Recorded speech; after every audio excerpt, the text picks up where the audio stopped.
Antônio Ribamar. Seu Antônio, qual foi o milagre aqui na corrente? O milagre foi que eu cheguei aqui arrastando a perna, que eu tive comecei a AVC, e aí quando eu passei aqui agora, a minha perna... Como é que é? Que o senhor não podia fazer isso aí, não? Entrei arrastando a perna. E aí, E agora eu estou me sentindo bem. Eu vim pela fé, estou me sentindo... Mas o senhor chegou arrastando a perna por causa de quê mesmo? Começo de AVC. E o senhor estava sentindo Eu esse não conseguia dar o passo normal, não conseguia. Vim arrastando a perna mesmo. E depois que passou aqui depois hoje? Que passei, a perna voltou ao normal. Amém. O senhor está curado em nome de Jesus. Amém. A tua fé fez um milagre acontecer. O que aconteceu, seu Moacir? Há 25 dias eu estava com um problema na próstata. Um problema na próstata? Isso, era um caroço. Um caroço. E para mim trabalhar era uma dificuldade danada. Ardia, queimava, eu ia no banheiro, era um sofrimento. Falava até com a minha esposa. Muitas coisas nem comentava com ela. Aí eu já venho aqui na corrente dos 70, já há 8 anos, e eu falei com Deus, eu falei assim, eu não aceito a situação não. Quando eu passar no corredor, eu vou ser curado.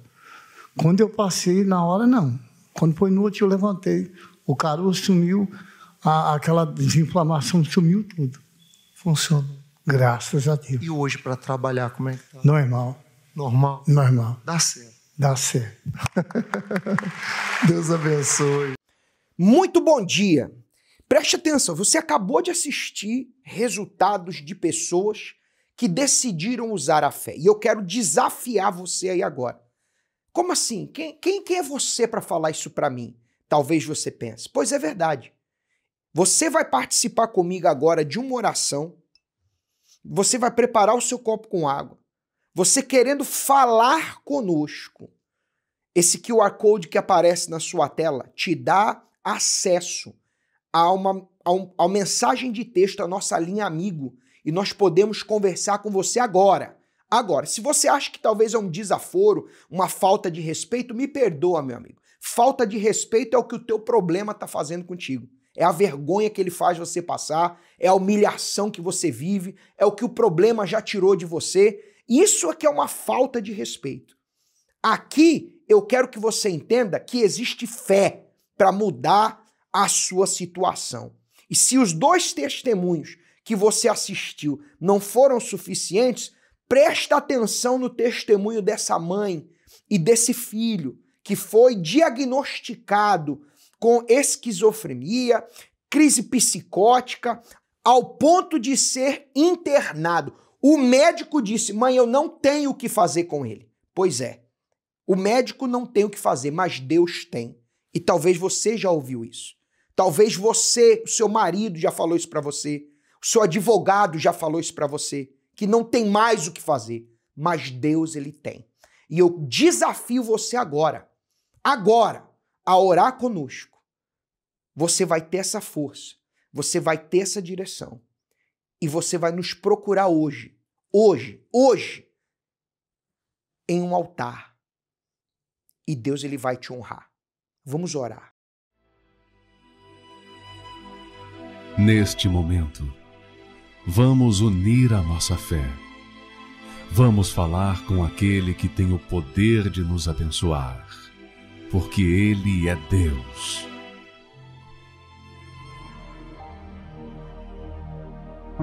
Meu Deus, em nome do Senhor Jesus, meu Pai, hoje não tem palavra, não tem versículo bíblico. Meu Pai, tem gente que não pode esperar, ela está agoniada. Talvez até essa oração curta já é muito para ela, porque ela está com dor, meu Pai. Ela está tomando remédio e o remédio não funciona. Ela já está cansada de ir para lá. Talvez hoje eu estou falando com essa pessoa e ela está acordada desse horário que ela não conseguiu dormir. Ela tem que ir para hemodiálise, radioterapia, quimioterapia.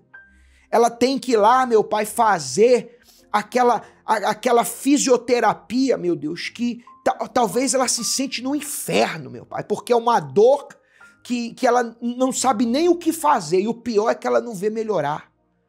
Mas quando ela beber dessa água, porque, meu Pai, o Senhor prometeu que na cruz o Senhor levaria todas as nossas dores e enfermidades, tudo, meu Pai, que o mal tem usado para escravizar essa pessoa nessa condição, meu Pai, seja arrancado agora. Quando ela beber dessa água, que ela seja livre, que ela receba a condição de chegar no altar hoje e provar do teu poder.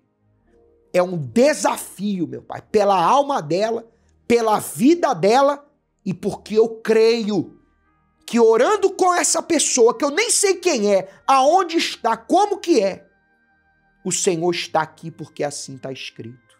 Beba dessa água, meu amigo, em nome de Jesus.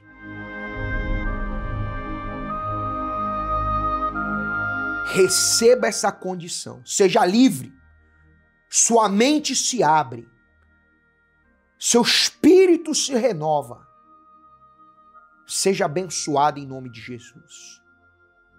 Amém. Se você quer essa justiça, você vai procurar um altar hoje. Você vai acessar esse endereço eletrônico, universal/localizar. Você vai procurar o centro de ajuda mais próximo da sua casa. E hoje, você vai colocar suas mãos no altar e você vai falar para Deus, me ajuda a mudar a minha vida. E o que você vai acompanhar agora, na história dessa senhora, vai ser o seu futuro testemunho, se assim você o crê. Que Deus te abençoe e amanhã eu te espero aqui, para olhar nos teus olhos e saber que Deus vai agir na tua vida. Tenha um bom dia.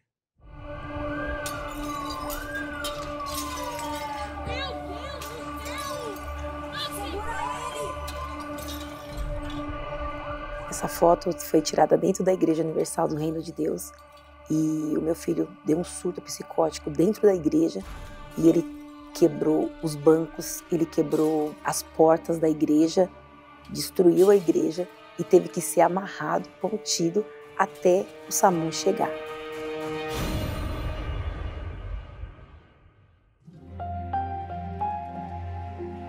Eu me recordo que ele, quando pequeno, eu apresentei ele no altar.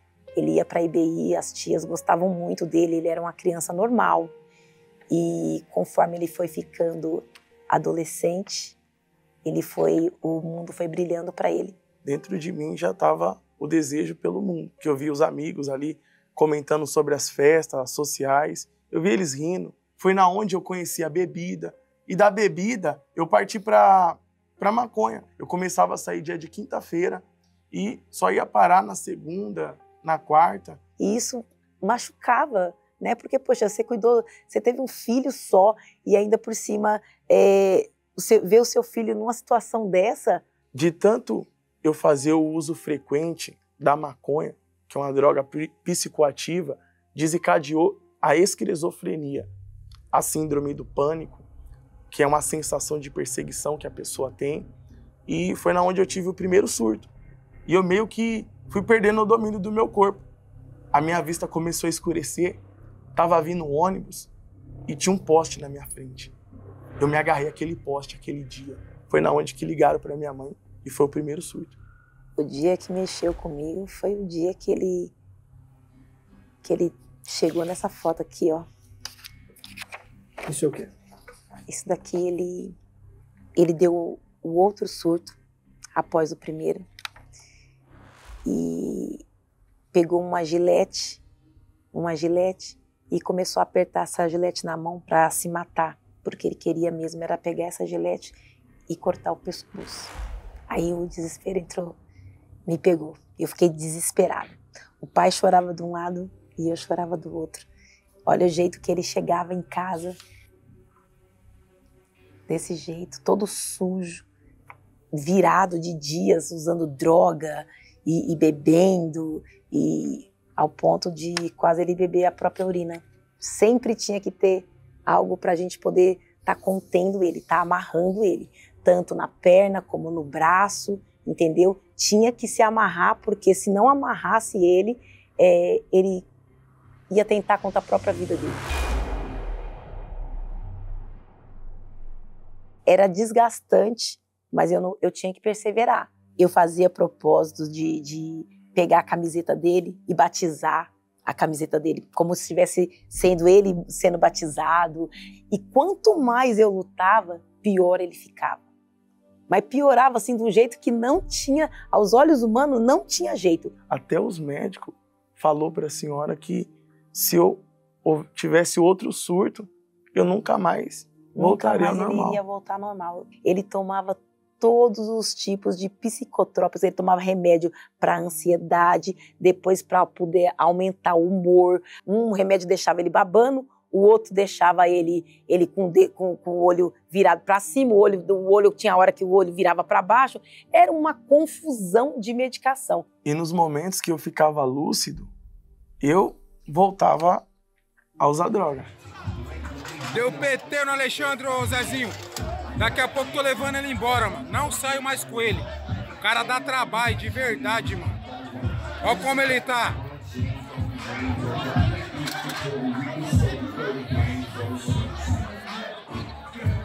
As pessoas gravarem o vídeo, jogar lá no grupo que tem lá na rua de WhatsApp e todo mundo ficar sabendo dessa vergonha. E para a senhora, mãe, as pessoas sabiam que a senhora era da igreja? O que a senhora ouvia? Ele não tem mais jeito. Esquece. A senhora vai para a igreja e o seu filho só piora. O que você está fazendo na igreja? Eu sempre usava uma quantidade de cocaína exagerada. Só que chegou um momento, quando o dia começou a raiar, que eu acabei perdendo o controle do meu corpo. Isso dentro de uma festa. Dentro de uma festa. Eu saí correndo e nisso essa voz falou para mim subir a escada da festa e pular da laje. Eu consegui virar o meu corpo, eu me tranquei no banheiro. Quando eu tava com a pia, que eu ia bater com a pia na minha cabeça, essas vozes falando que ia me levar, era realidade só pra mim. Não tava acontecendo nada disso. Quando eu redobrei minha consciência,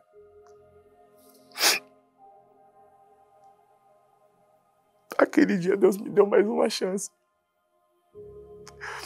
Eu caguei nas calças, aquele dia foi uma extrema vergonha. Muita vergonha. Aí eu abri a porta do banheiro, eles entraram, me abraçaram. E eu nunca imaginei fazer minha família passar por isso. Nunca, nunca, nunca.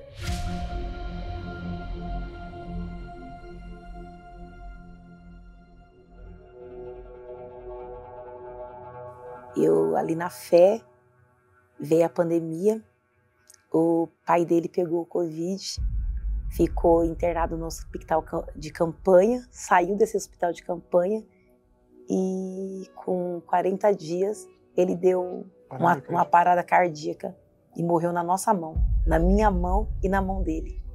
Quando eu vi meu pai naquele chão ali, eu falei, meu Deus, acabou. O prazer pela vida, acabou a razão de viver. Meu pai tá morto. Quando eu vi a situação, que eu estava sozinha, que eu me vi ali, que ele tinha sido enterrado, e eu olhei para o Alexandre não me conhecia. A cabeça do Alexandre deu um nó, ele não me conhecia. Ele olhava para mim, cadê minha mãe? Vai buscar minha mãe, mulher, vai buscar minha mãe. E começava a gritar. E eu falei assim, meu Deus, como que eu vou fazer agora com esse rapaz desse tamanho, eu sozinha, entendeu? Viúva. Como que eu seguro esse rapaz? E os pensamentos eram assim. Sim. De eu pegar uma faca, cravar tinha que ser no coração dela. E depois eu se matar. Isso foram 8 anos, praticamente. Eu pegava a Bíblia, ia na porta da igreja, porque as igrejas estavam todas fechadas. Eu ia para a porta da igreja e pedia para Deus me socorrer, para Deus socorrer e julgar a minha causa. Todos os santos dias eu ia, de manhã, de tarde e de noite, na pandemia, de manhã, de tarde e de noite, até o Senhor Jesus Cristo fazer a justiça que na Bíblia ele prometeu.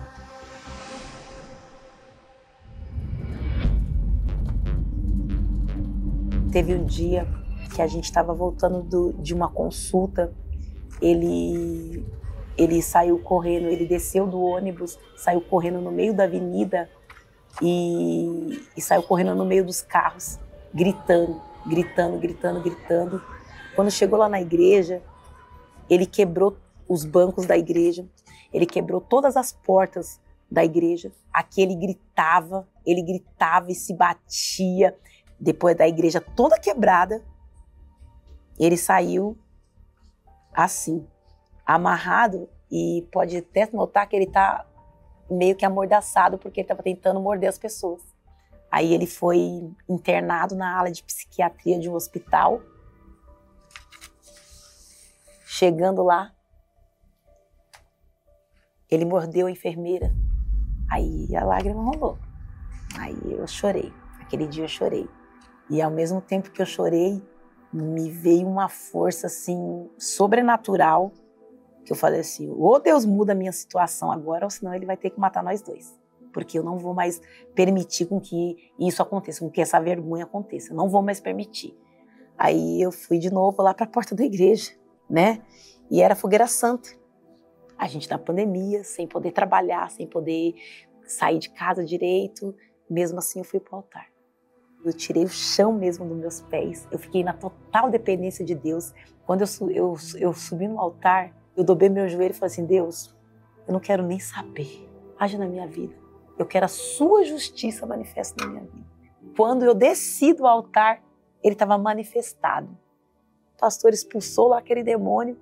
Ele, mãe, eu tô livre, mãe, eu tô livre, mãe, eu tô livre. Daquele dia em diante, o Alexandre começou ele foi largando os remédios.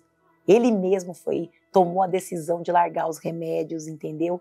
Ele foi largando um por um. E foi na onde começou minha luta. Eu comecei a frequentar as reuniões de quarta, de sexta, de domingo. E eu propus isso dentro de mim, através da fé dela, né? Eu entendi que o quê? Se eu usava droga todo dia, eu vou pra igreja todo dia, meu cara. E a gente tinha que lutar agora para ser batizado com o Espírito Santo, né? Aí ele, mãe, eu quero buscar, eu quero me batizar de novo e eu quero receber o Espírito Santo.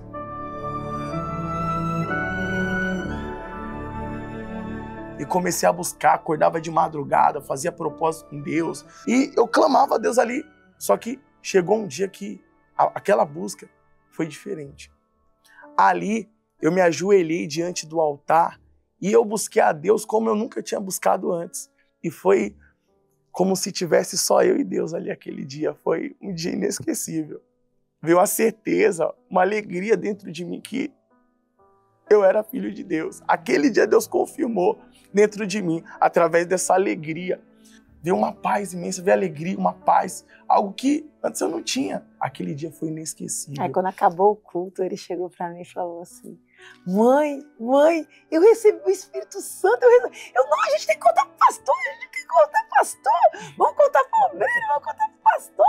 Foi uma felicidade, como se tivesse recebido, foi realmente, ele recebeu o maior tesouro, a coisa mais preciosa, a riqueza maior que tem na face da terra, que é o Espírito Santo. O que passou na cabeça da senhora quando a senhora ouviu, depois de tudo que a senhora já tinha ouvido? Acabou tudo, todo o seu sofrimento acabou. O Senhor Jesus justificou cada lágrima que eu derramei. O Senhor Jesus, ele colheu cada lágrima que eu derramei para poder regar aquele testemunho daquele dia que ele foi batizado com o Espírito Santo. Porque eu sabia que ali nunca mais ia haver lágrimas. Deus, ele julgou a nossa causa. Ele fez justiça dele, prevalecendo na nossa vida. Quem semeia em lágrimas voltará feliz, secando cada entrega que chorando fez, alegre até o fim. Quem semeia em lágrimas. E para fechar com chave de ouro, a gente chegou até aqui esse dia.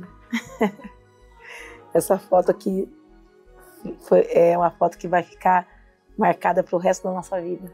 Então quer dizer que mãe e filho foram levantados obreiros no mesmo dia? No mesmo dia. Esse dia passou um filme na minha cabeça. Conforme a gente subia as escadas. De cada luta, eu agradeço muito, primeiramente, a Deus e a senhora, mãe, por não ter desistido. Mãe. Eu imagino quantas madrugadas, eu imagino ali tudo que a senhora ouviu de tantas pessoas. E hoje, pela misericórdia de Deus, hoje a gente poder ajudar outras famílias que passam por tudo aquilo que a gente viveu. A gente seja essa pessoa que estende a mão. É glorioso. Em tudo que Deus fez.